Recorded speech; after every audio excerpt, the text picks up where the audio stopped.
ভয়াবহ অগ্নিকাণ্ড থেকে অল্পের জন্য রক্ষা পেল পূর্বোত্তর নয়াদিল্লি সম্পর্ক ক্রান্তি এক্সপ্রেস।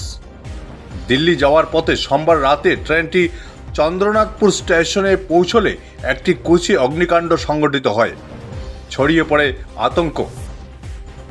যাত্রীরা ট্রেন থেকে নেমে পড়েন। অন্য কোচে আগুন ছড়িয়ে পড়ার আগেই রেলকর্মীদের তৎপরতায় আগুন নিয়ন্ত্রণে আসে। হতাহতের কোনো খবর নেই। ঘটনাকে কেন্দ্র করে ট্রেন যাত্রীদের মধ্যে আতঙ্ক ছড়িয়ে পড়ে।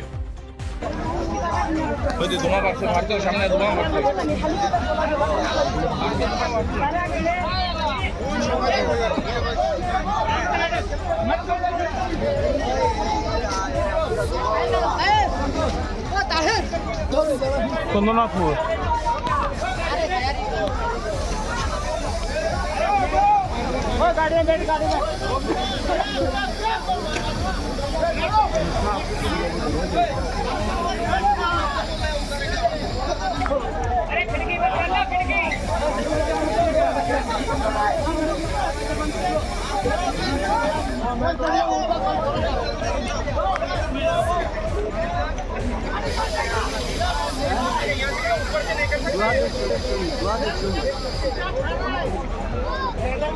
Bureau report, Barak vision.